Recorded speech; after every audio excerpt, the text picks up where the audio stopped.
El corazón del Evangelio.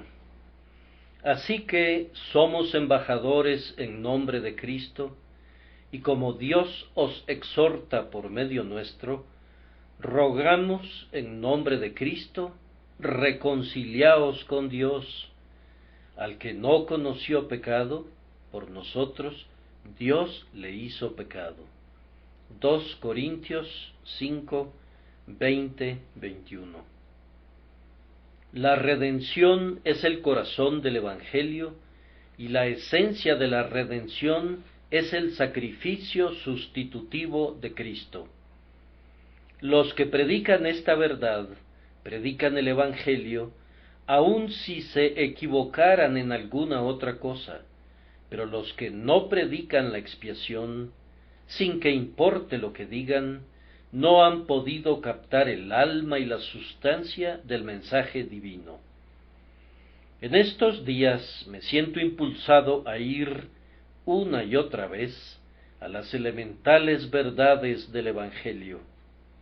En tiempos de paz nos sentimos libres de incursionar en los interesantes espacios de la verdad que yacen en la lejanía, pero ahora debemos permanecer en casa y vigilar las creencias fundamentales de la Iglesia, defendiendo los principios básicos de la fe.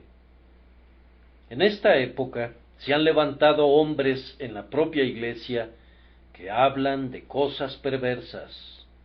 Hay muchos que nos inquietan con sus filosofías y sus nuevas interpretaciones, con las que ellos mismos niegan las doctrinas que dicen enseñar y atacan la fe que ellos han prometido guardar. Es bueno que algunos de nosotros, que sabemos lo que creemos y no tenemos significados secretos para nuestras palabras, afirmemos nuestro pie y nos mantengamos firmes, defendiendo la palabra de vida y declarando llanamente las verdades fundamentales del Evangelio de Jesucristo. Permítanme que les ofrezca una parábola. En los días del emperador Nerón hubo una gran escasez de comida en la ciudad de Roma, a pesar de que había abundancia de grano que se compraba en Alejandría. Cierto hombre propietario de una embarcación fue hasta la costa y allí observó a mucha gente hambrienta que miraba fijamente hacia el mar en espera de las embarcaciones que debían llegar de Egipto con el trigo. Cuando esos navíos, uno por uno, llegaban a la costa, la pobre gente retorcía sus manos en amargo desencanto, pues a bordo de las naves no había sino arena que el tirano emperador había exigido que se trajera para usarla en el circo. Se trataba de una infame crueldad, pues mientras los hombres morían de hambre, Nerón había ordenado que los barcos mercantes fueran y vinieran, y no trajeran sino arena para los espectáculos de los gladiadores, cuando era el trigo lo que tan grandemente se necesitaba. Entonces, un mercader cuyo navío estaba anclado junto al muelle, le dijo a su capitán: «Ten mucho cuidado de que al regresar de Alejandría no traigas nada que no sea trigo, y si antes has traído una carga o dos de arena, ahora no traigas ni siquiera lo que puede colocarse sobre una moneda pequeña. Insisto, no traigas nada más que trigo, pues esta gente se está muriendo, y es ahora que debemos tener a nuestros navíos dedicados a este único negocio de traer alimento para ellos». Ay, últimamente he visto a ciertos poderosos galeones cargados con la simple arena de filosofía y especulaciones, y me he dicho: no, yo no llevaré nada en mi barco que no sea la verdad revelada por Dios, el pan de vida tan grandemente necesitado por la gente. Que Dios nos conceda este día que nuestro barco no lleve a bordo nada que solamente gratifique la curiosidad o le dé gusto al paladar, sino que llevemos verdades necesarias para la salvación de las almas. Me gustaría que cada uno de ustedes dijera: bien, es simplemente la vieja historia de Jesús y su amor y nada más. No tengo deseo de ser famoso por ninguna otra cosa que no sea la predicación del viejo evangelio. Abundan los que pueden tocar para ustedes esa nueva música. Yo no quiero ninguna música en ningún momento, sino aquella que se escucha en el cielo. Al que nos ama y nos libró de nuestros pecados con su sangre, a Él sea la gloria y el dominio para siempre jamás. Queridos amigos, tengo la intención de comenzar mi reflexión con la segunda parte de mi texto, en la que se establece la doctrina de la sustitución con estas palabras: al que no conoció pecado, por nosotros Dios le hizo pecado, para que nosotros fuéramos hechos justicia de Dios en él. Esta es la base y el poder de esas exhortaciones que debemos hacer llegar a las conciencias de los hombres. He descubierto, hermanos míos, por larga experiencia, que nada conmueve el corazón como la cruz de Cristo, y cuando el corazón está conmovido y herido por la espada de doble filo de la ley, nada cura sus heridas como el bálsamo que fluye del corazón traspasado de Jesús. La cruz es vida para el que está muerto espiritualmente. Hay una vieja leyenda que tal vez no contenga una verdad literal en ella, pero que, si se considera como una parábola, se vuelve muy instructiva. Dicen que cuando la emperatriz Helena buscaba la cruz verdadera, cavaron profundamente en Jerusalén y encontraron las 3 cruces del Calvario enterradas en el suelo. ¿Cuál de las 3 cruces era la cruz verdadera en la que murió Jesús? No lo podían saber sino por ciertas pruebas. Así fue que trajeron un cadáver y lo colocaron sobre una de ellas, pero no hubo ni vida ni movimiento. Cuando ese mismo cadáver tocó otra de las cruces, vivió. Entonces dijeron: esta es la cruz verdadera. Cuando vemos hombres revividos, convertidos y santificados por la doctrina del sacrificio sustitutivo, podemos llegar justamente a la conclusión de que es la verdadera doctrina de la expiación.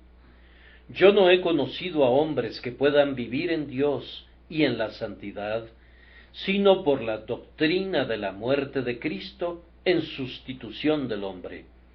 Corazones de piedra que nunca antes palpitaron con vida, han sido vueltos carne a través del Espíritu Santo, que les hace conocer esta verdad.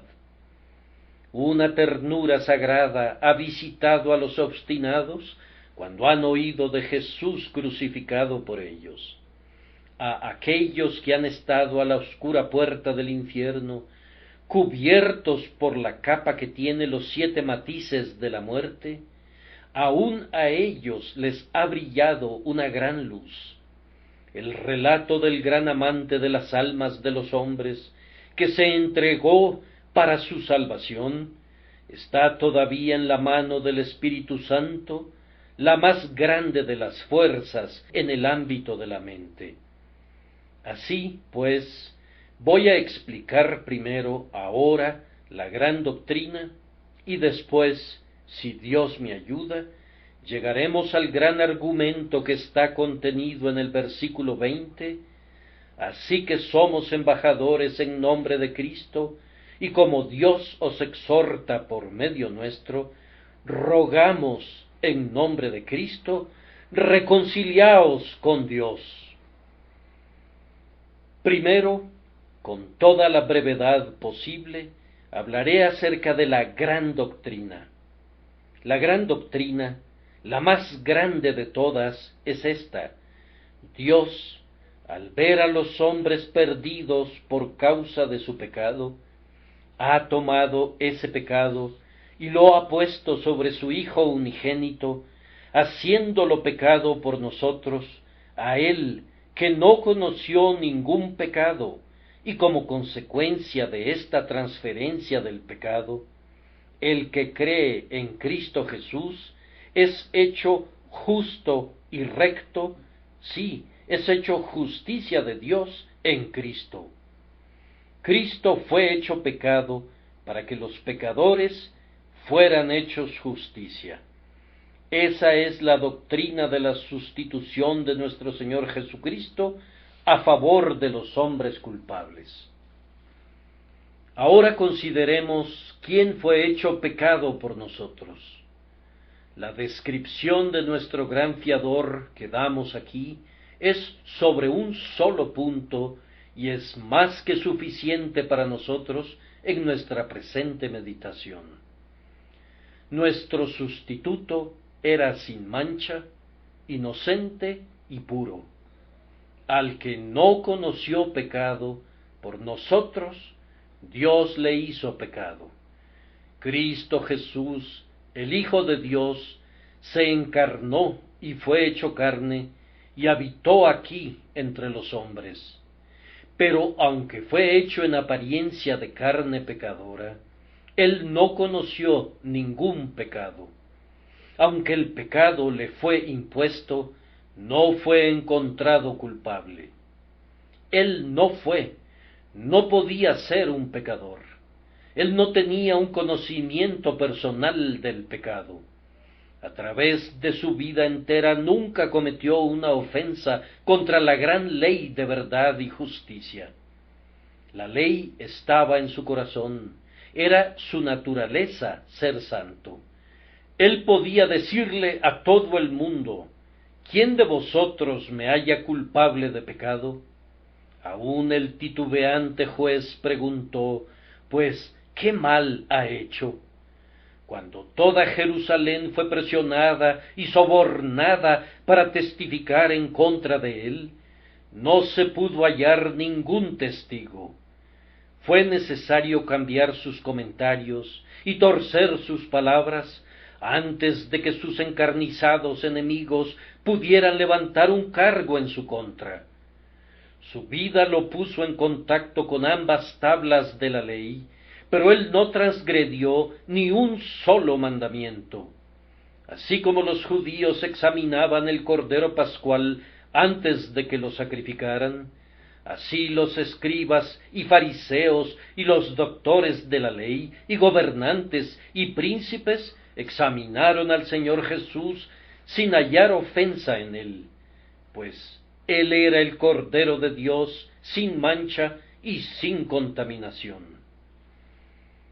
Así como no hubo pecado por comisión, no hubo tampoco en nuestro Señor ninguna falta por omisión.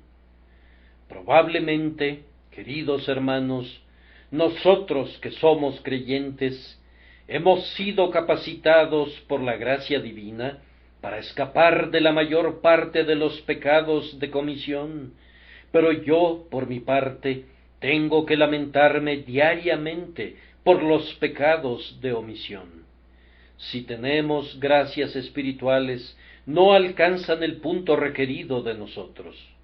Si hacemos lo que es justo en sí mismo, sin embargo, usualmente echamos a perder nuestro trabajo, ya sea en el motivo o en la manera de hacerlo, o por la complacencia con la que lo vemos cuando ya está hecho. Quedamos cortos de la gloria de Dios en alguna forma u otra.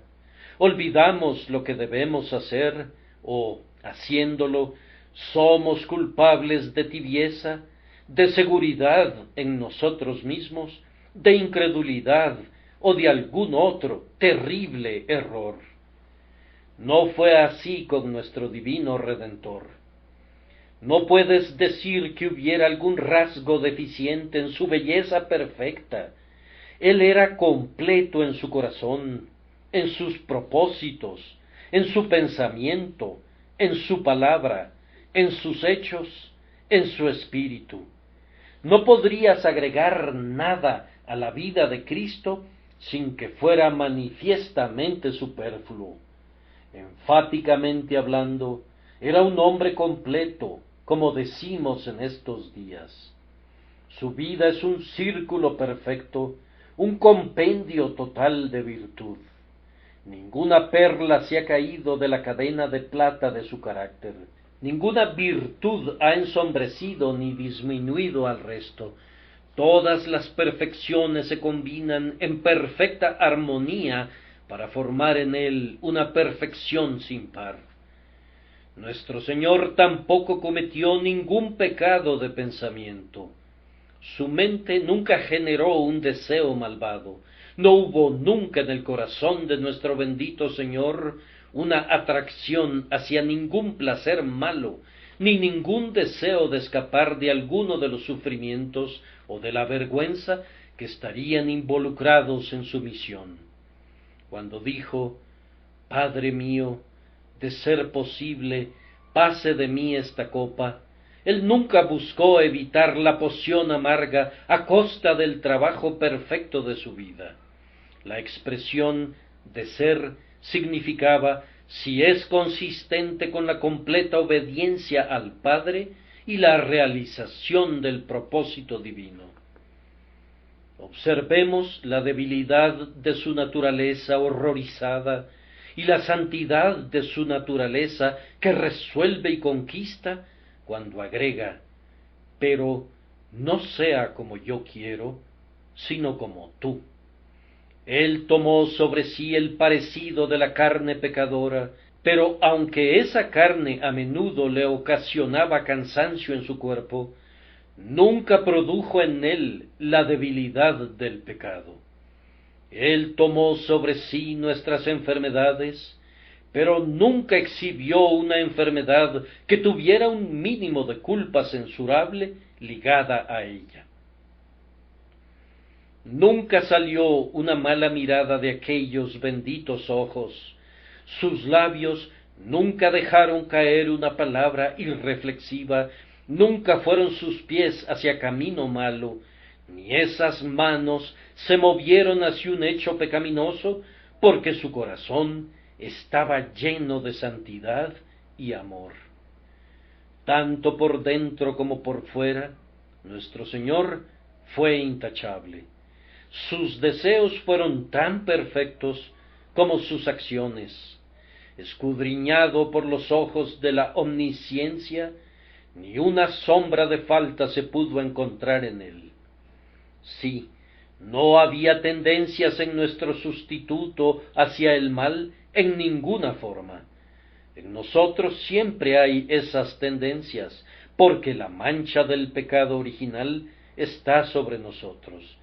Tenemos que gobernarnos y mantenernos bajo límites severos, pues de otra forma nos precipitaríamos de cabeza a la destrucción. Nuestra naturaleza carnal ansía el mal y necesita ser sostenida de las riendas. Feliz es el hombre que puede dominarse a sí mismo. Pero con respecto a nuestro Señor, su naturaleza era ser puro y recto y amoroso. Todos sus dulces deseos fueron hacia la bondad. Su vida, sin ninguna restricción, era pura santidad. Él era el santo niño Jesús. El príncipe de este mundo no encontró en él combustible para la flama que deseaba encender. No solamente no fluía pecado de él, sino que no había pecado en él, ni inclinación, ni tendencia en esa dirección. Obsérvenlo en secreto y lo encontrarán en oración. Vean dentro de su alma y lo encontrarán ansioso de hacer y sufrir según el deseo de su Padre. ¡Oh, qué bendito carácter el de Cristo! Si tuviera las lenguas de los hombres y de los ángeles, no podría publicar meritoriamente su perfección absoluta. Justamente puede el Padre estar muy complacido con él. Por eso lo adoran en el cielo. Amados amigos, era absolutamente necesario que quien pudiera ser capaz de sufrir en nuestro lugar estuviera sin mancha. Un pecador que aborrece el castigo por causa de sus propias ofensas, ¿qué puede hacer sino soportar la ira merecida por su propio pecado? Nuestro Señor Jesucristo, como hombre, fue hecho bajo la ley, pero Él no le debía nada a esa ley, porque Él la cumplió perfectamente en todos sus aspectos.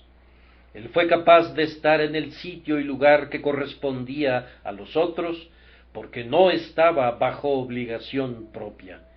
Él estaba obligado solamente hacia Dios, porque él se había comprometido voluntariamente para ser fiador y sacrificarse por aquellos que le entregó el Padre.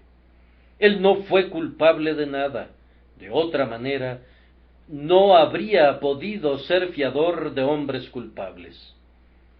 Oh, cómo lo admiro, siendo como él era, sin mancha y 3 veces santo, aun los cielos eran impuros a su vista, y brillando sobremanera más que los ángeles. Sin embargo, condescendió a ser hecho pecado por nosotros.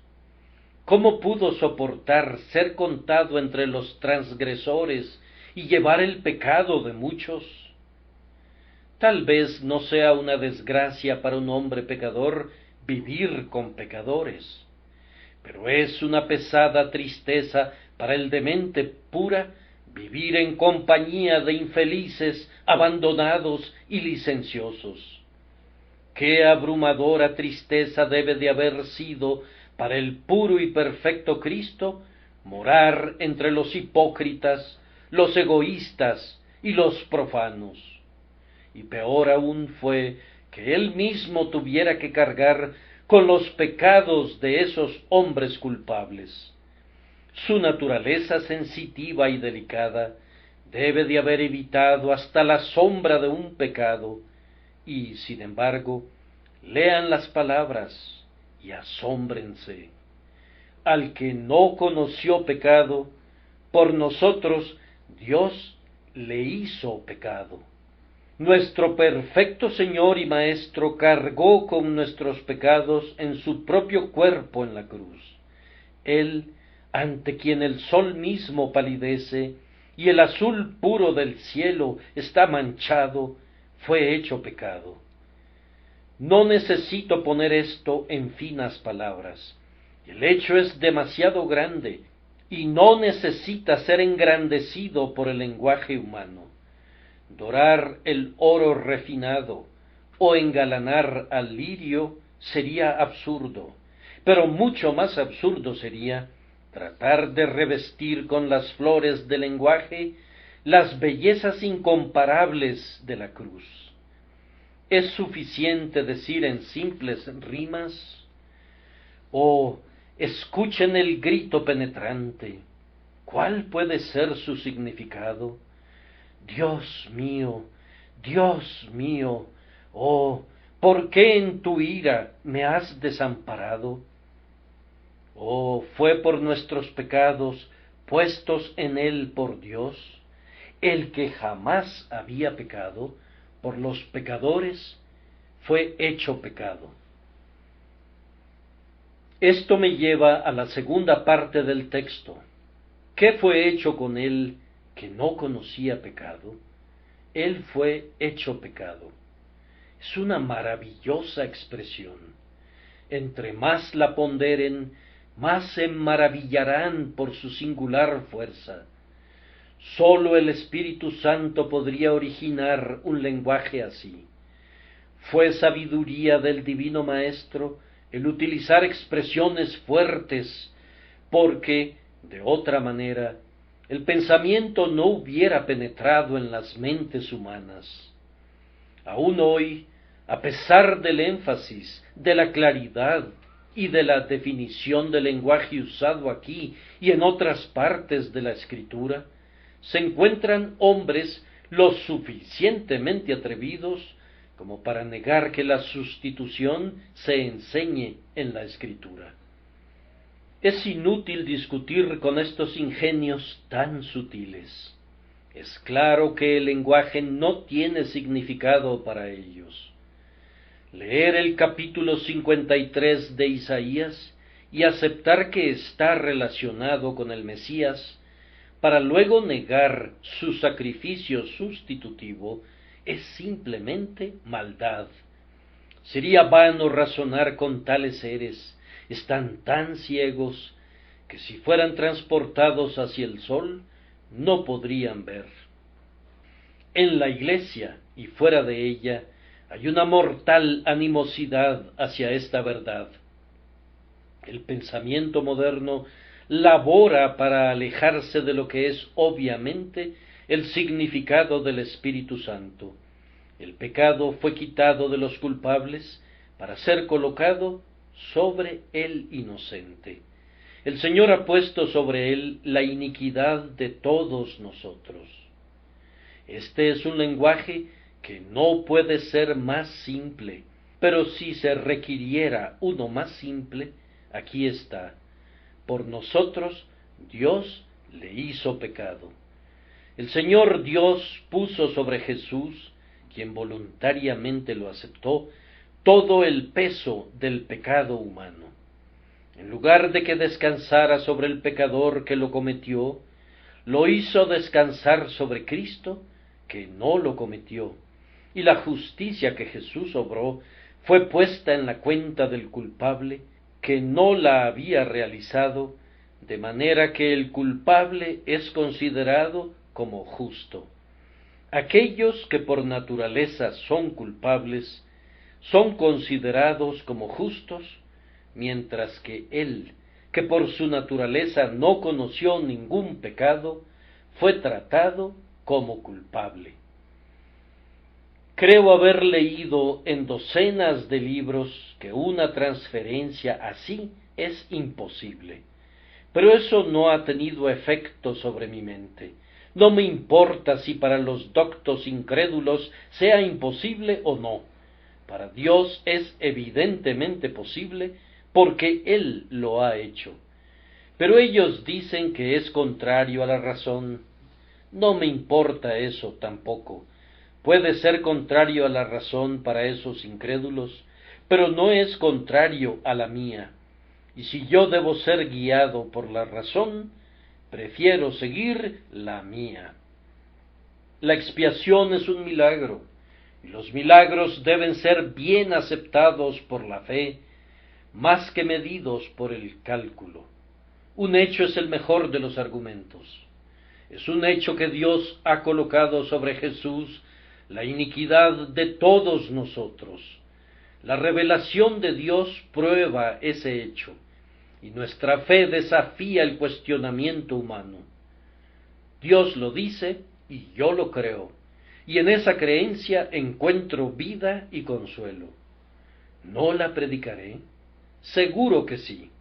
Desde que por la fe yo vi la corriente que fluye de sus heridas, el amor redentor ha sido mi tema, y así será hasta que yo muera. Cristo no fue culpable, y no podía ser hecho culpable, pero fue tratado como si lo fuera, porque él quería estar en el lugar del culpable. Sí, no solamente fue tratado como pecador, sino que fue tratado como si él hubiera sido pecado en lo abstracto. Esta es una expresión asombrosa. El que no pecó fue hecho pecado. El pecado oprimía a nuestro gran sustituto muy profundamente. Él sintió su peso en el huerto de Getsemaní, de modo que su sudor era como grandes gotas de sangre que caían hasta la tierra. La presión completa de ello cayó sobre él cuando fue clavado en el árbol maldito. Allí En horas de oscuridad, Él soportó infinitamente más de lo que podríamos decir. Sabemos que Él soportó la condenación de la boca del hombre, de manera que está escrito, Él fue contado entre los transgresores. Sabemos que Él soportó la vergüenza por nosotros. ¿No temblaron sus corazones al leer esto? Entonces ellos escupieron en su rostro. Fue una cruel afrenta realizada sobre su persona bendita. Esto, yo digo, nosotros lo sabemos. Sabemos que Él soportó innumerables penas de cuerpo y alma. Él tuvo sed. Él gritó en la agonía de la deserción. Él sangró. Él murió. Sabemos que Él entregó su alma hasta la muerte y entregó el espíritu. Pero más allá de todo esto, había un inmensurable abismo de sufrimiento. La liturgia griega adecuadamente habla de tus desconocidos sufrimientos. Probablemente para nosotros sean sufrimientos que no podemos conocer.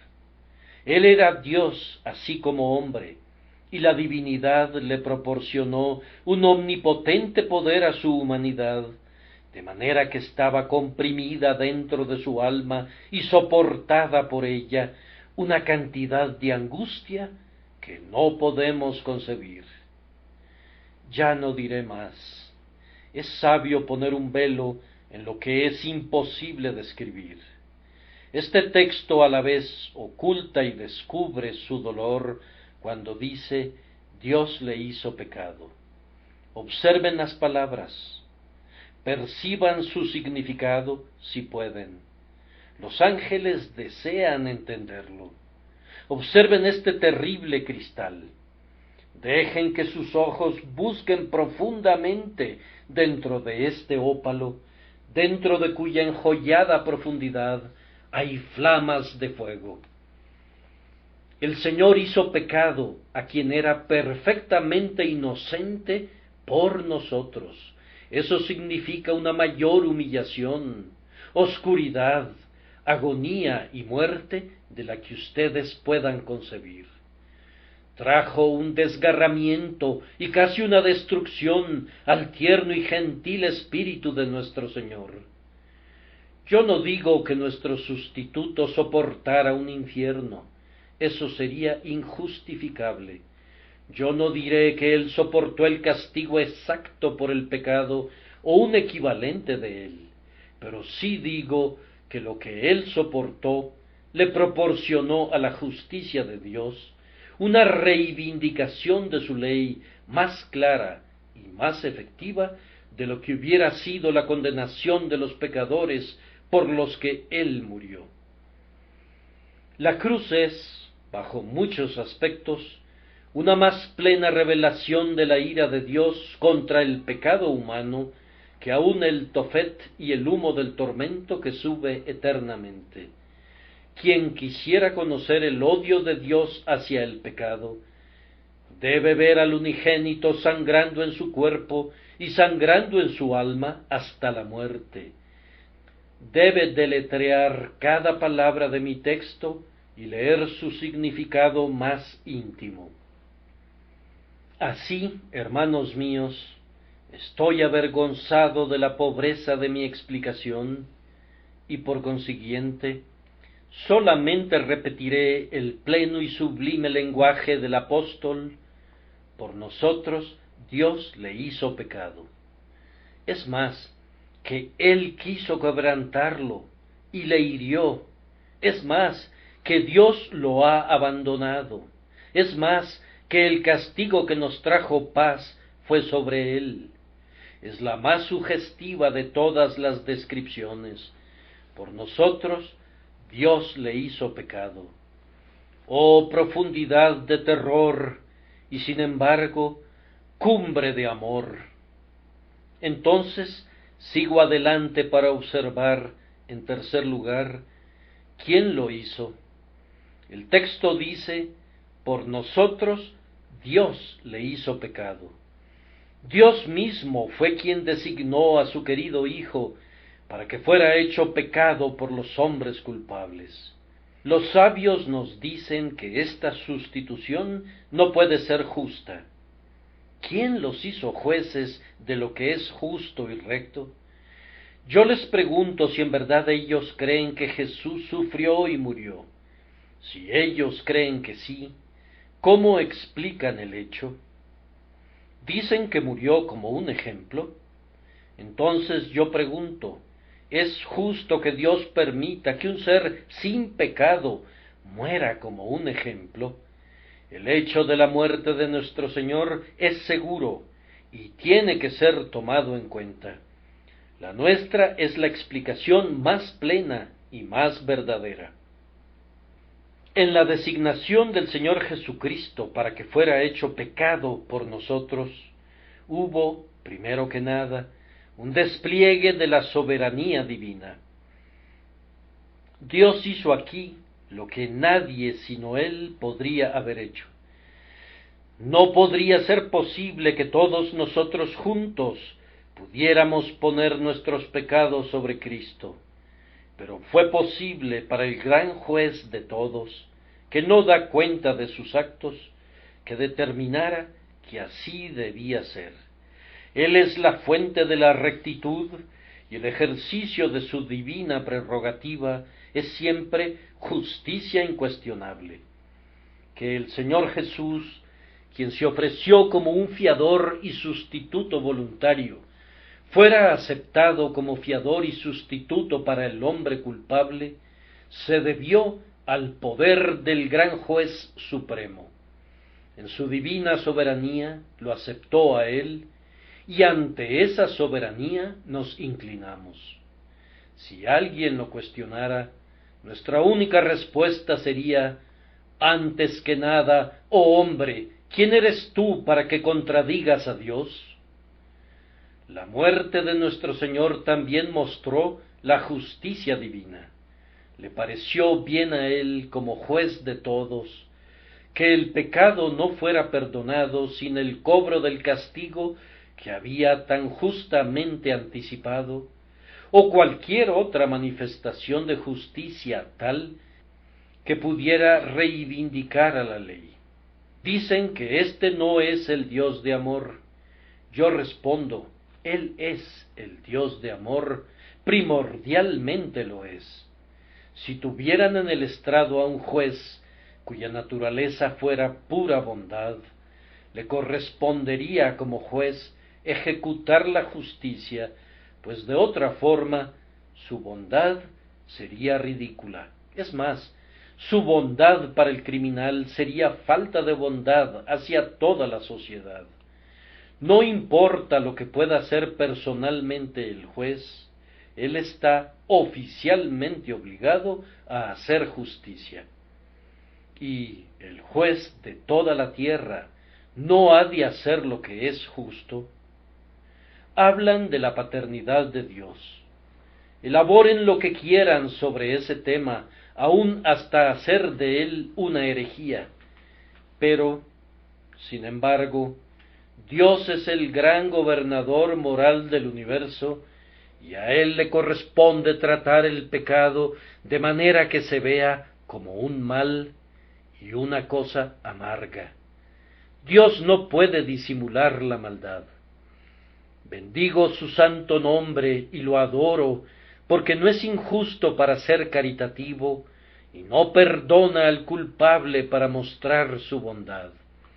Cada transgresión y desobediencia tienen su castigo merecido, pero a través del sacrificio de Cristo, Él es capaz justamente de perdonar.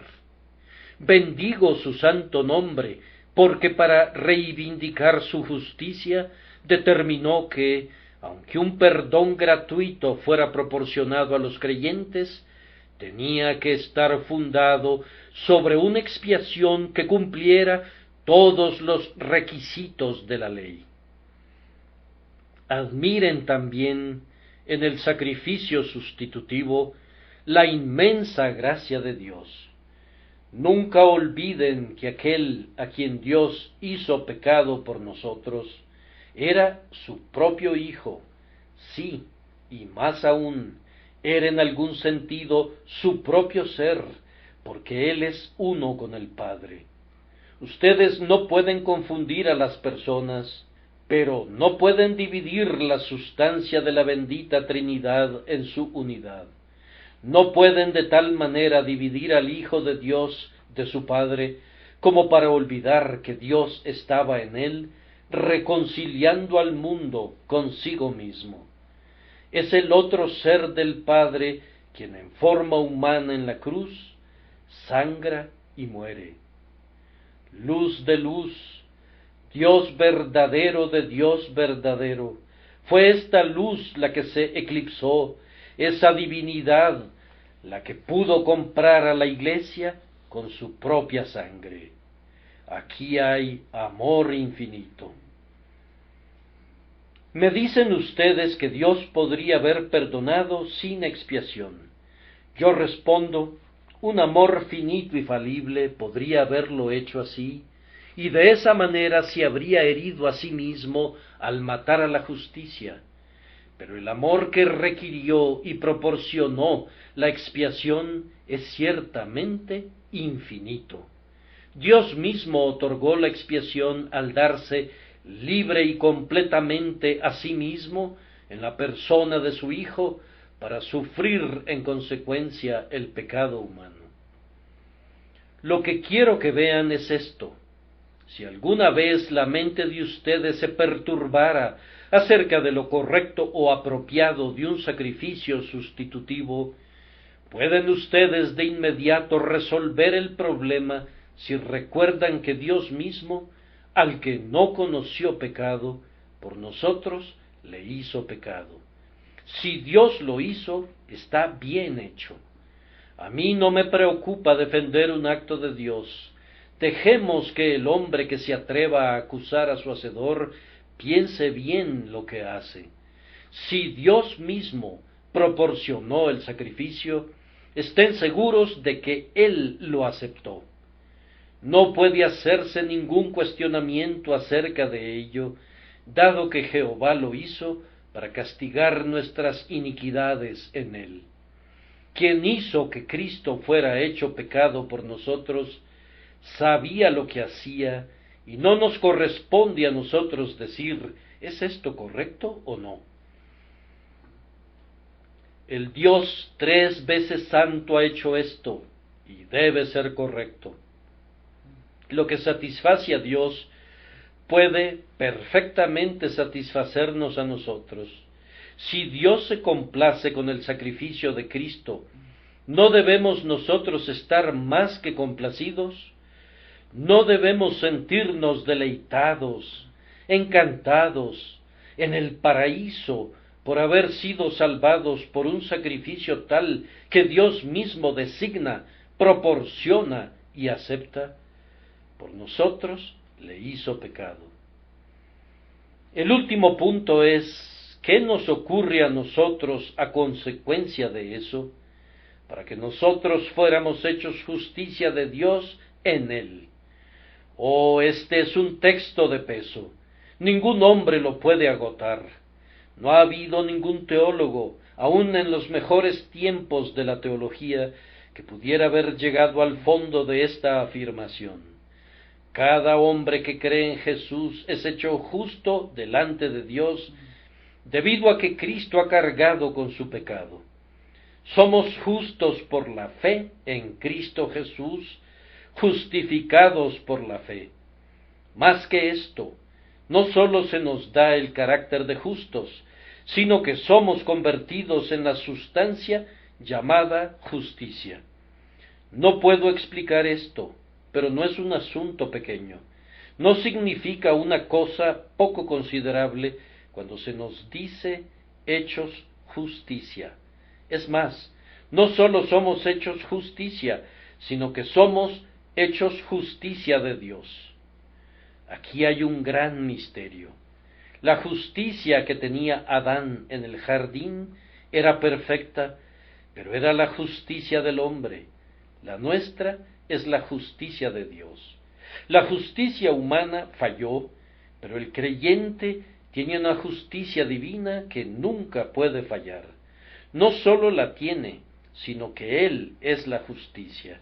Él es hecho la justicia de Dios en Cristo. Podemos cantar ahora, vestido con la vestimenta de mi Salvador, santo como el santo. Cuán aceptables para Dios deben ser aquellos que son hechos por Dios mismo, la justicia de Dios en él. Yo no puedo concebir nada más completo. Así como Cristo fue hecho pecado, y sin embargo nunca pecó, así somos hechos justicia, aunque no podemos afirmar el haber sido justos en y por nosotros mismos. Pecadores como somos, y forzados a confesarlo con dolor, aun así el Señor nos cubre tan completamente con la justicia de Cristo, que sólo su justicia se ve, y somos hechos la justicia de Dios en Él. Esto es verdad para todos los santos, todos los que creen en su nombre. Oh, el esplendor de esta doctrina, amigo mío, ¿la puedes ver? Con todo y lo pecador que seas, manchado, deformado y envilecido, si tú aceptas al gran sustituto que Dios te proporciona en la persona de su querido Hijo, tus pecados te son quitados y la justicia te es dada. Tus pecados fueron puestos sobre Jesús, la víctima propiciatoria, ya no son tuyos, Él los ha quitado. Podría decir que su justicia se atribuye a ti, pero voy más allá y digo con el texto, tú eres hecho la justicia de Dios en Él. Ninguna doctrina puede ser más dulce que esta para aquellos que sienten el peso del pecado y están abrumados por su maldición. Así ahora, recopilando todo, tengo que cerrar con la segunda parte del texto, el cual no es una enseñanza, sino la aplicación de la enseñanza, un gran argumento. Así que somos embajadores en nombre de Cristo, y como Dios os exhorta por medio nuestro, rogamos en nombre de Cristo, reconciliaos con Dios. Oh, que mis labios tuvieran el lenguaje, o que mi corazón pudiera hablar sin ellos. Mi alegato sería con cada alma no convertida, incrédula, que se encuentre en este lugar, y rogaría como si fuera por mi vida. Amigo, estás enemistado con Dios, y Dios está airado contigo, pero está presto para la reconciliación. Él ha hecho un camino por el que puedes convertirte en su amigo, una costosa vía para él mismo, pero sin costo para ti. Él no puede renunciar a su justicia y de esa manera destruir el honor de su propio carácter. Pero él renunció a su Hijo, su unigénito y su bien amado, y ese Hijo suyo ha sido hecho pecado por nosotros, aunque él no conoció pecado. Ve cómo Dios sale a tu encuentro.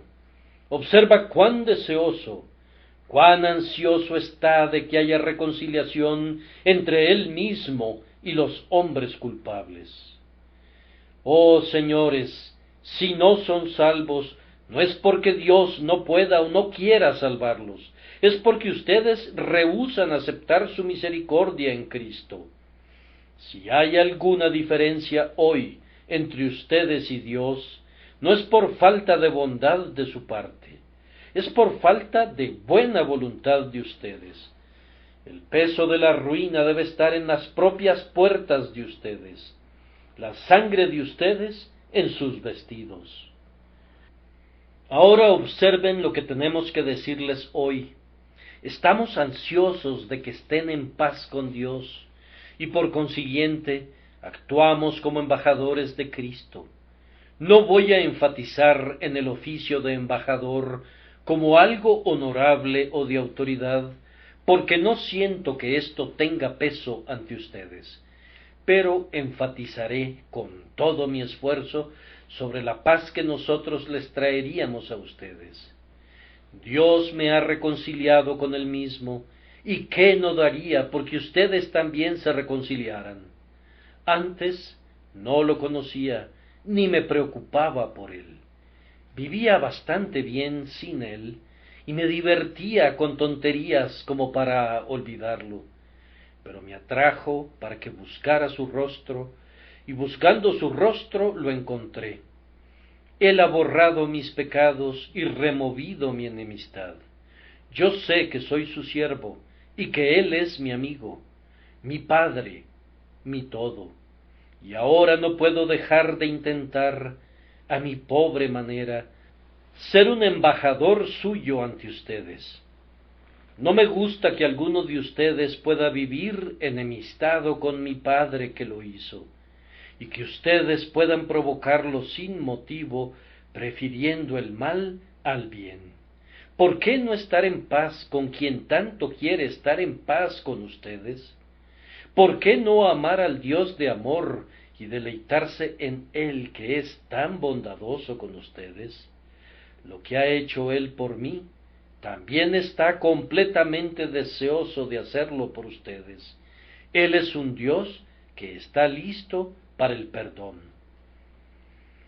He predicado su evangelio ya por muchos años, pero nunca me encontré con un pecador que Cristo rehusara limpiar cuando llegaba a él.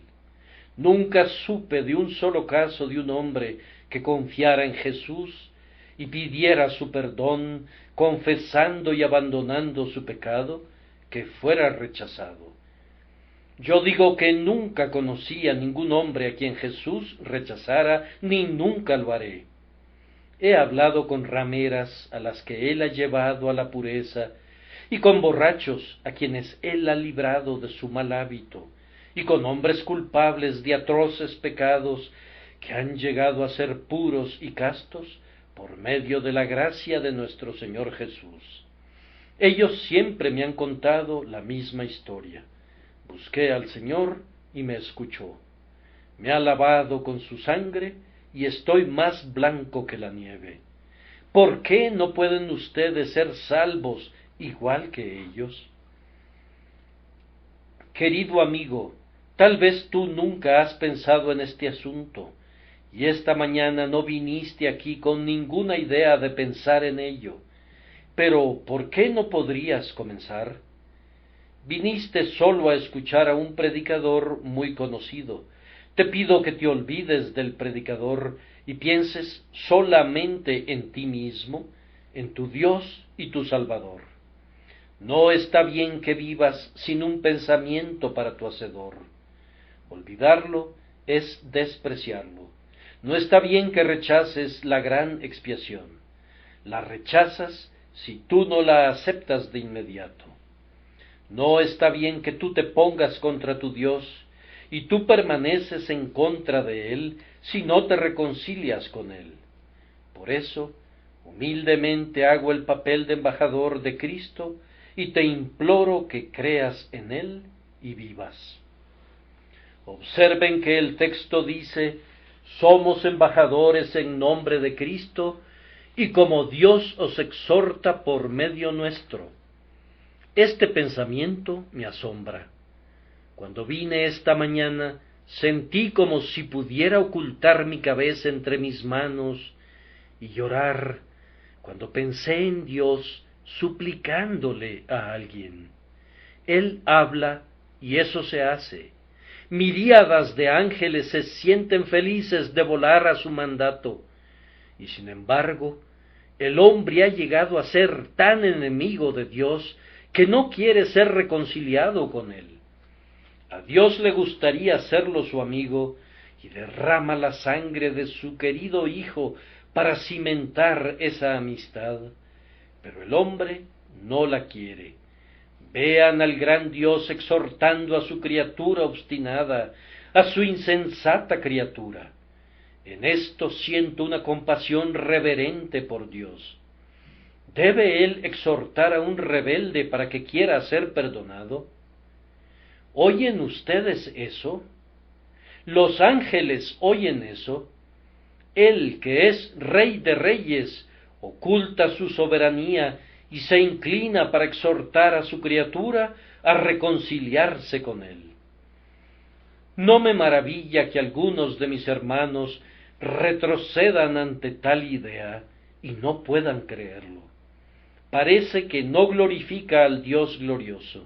Sin embargo, mi texto lo dice y debe de ser verdadero. Y como Dios os exhorta por medio nuestro, esto hace que la predicación sea un trabajo terrible. ¿No es así? Yo debo exhortarlos como si Dios les hablara a través de mí, viéndolos a través de estos ojos y extendiendo sus manos a través de estas manos. Él dice: todo el día extendí mis manos a un pueblo desobediente y rebelde. Él habla suave y tiernamente y con afecto paternal a través de estos pobres labios míos, y como Dios os exhorta por medio nuestro. Además, observen la siguiente línea que, si fuera posible, tiene aún más fuerza: rogamos en nombre de Cristo. Dado que Jesús murió en nuestro lugar, nosotros, a quienes redimió, debemos rogar a nuestra vez por otros, y así como derramó su corazón por los pecadores en lugar de ellos, así nosotros debemos también derramar nuestros corazones por los pecadores en el lugar de él. Rogamos en nombre de Cristo. Ahora pues, si mi Señor estuviera aquí esta mañana, ¿cómo les rogaría para llegar a él? Quisiera, Señor mío, tener mayor capacidad para estar en tu lugar en este momento. Perdóname que yo sea tan incapaz. Ayúdame a quebrantar mi corazón, pensar que no se quebranta como debiera por estos hombres y mujeres que están resueltos a destruirse ellos mismos y por tanto ignorarte a ti, mi Señor, como si tú fueras un criminal común que colgara de la horca. Oh hombres, ¿cómo pueden valorar tan poco la muerte del Hijo de Dios? Es la maravilla del tiempo, la admiración de la eternidad. Oh almas, ¿por qué rechazan la vida eterna? ¿Por qué quieren morir? ¿Por qué desprecian a quien les puede dar la vida? Hay sólo una puerta para la vida, y esa puerta es el costado abierto de Cristo. ¿Por qué no quieren entrar y vivir? Venid a mí, dice, venid a mí. Me parece que dice: venid a mí, todos los que estáis fatigados y cargados, y yo os haré descansar. Llevad mi yugo sobre vosotros, y aprended de mí, que soy manso y humilde de corazón, y hallaréis descanso para vuestras almas. Creo verlo en ese último día, ese gran día de la fiesta, de pie y exclamando: si alguno tiene sed, venga a mí y beba. Lo oigo declarar dulcemente, y al que a mí viene, jamás lo echaré fuera. Yo no soy el adecuado para exhortarlos en lugar de Cristo, pero los exhorto con todo mi corazón. Ustedes que oyen mi voz de domingo a domingo, vengan y acepten el gran sacrificio y reconcíliense con Dios. Ustedes que sólo me oyen por esta vez, quisiera que se fueran con esta frase en sus oídos: reconciliaos con Dios. No tengo nada bonito que decirles. Yo tengo que declarar solamente que Dios ha preparado una propiciación y que ahora les ruega a los pecadores a venir a Jesús para que a través de él puedan ser reconciliados con Dios. Nosotros no los exhortamos a un esfuerzo imposible. No les pedimos que hagan alguna cosa grandiosa. No les pedimos dinero o precio, ni exigimos de ustedes años de un sentimiento miserable, sino sólo esto: reconcíliense. No es tanto que se reconcilien con ustedes mismos, sino reconciliaos con Dios. Entréguense a Él, que con cuerdas humanas los atrajo, con vínculos de amor, porque fue entregado por ustedes. Su espíritu lucha contigo, cede a su lucha. Ustedes saben que un hombre luchó con Jacob hasta el amanecer. Dejen que ese hombre, ese Dios hombre, les venza. Sométanse, cedan al apretón de esas manos que fueron clavadas en la cruz por ustedes. ¿No quieren rendirse con su mejor amigo? Es el mismo que te abraza ahora y te presenta un corazón que fue traspasado por la lanza por ti. Oh, cede, cede, hombre. ¿No sientes una suavidad que se insinúa sobre ti? No hagas de acero tu corazón contra ella. Él dice, con un tono muy calmado y dulce: si oís hoy su voz, no endurezcáis vuestros corazones. Crean y vivan. Renuncia al terrible enemigo que te ha tenido preso en sus garras. Huye para salvar tu vida, no veas detrás de ti, no permanezcas en la llanura, sino vuela hacia donde veas la puerta abierta de la casa de tu grandioso Padre. A la entrada, el sangrante Salvador te espera para recibirte y para decirte: yo fui hecho pecado por ti, y tú eres hecho la justicia de Dios en mí. Padre, atráelos. Padre, atráelos. Espíritu eterno, atráelos por medio de tu Hijo Jesucristo. Amén.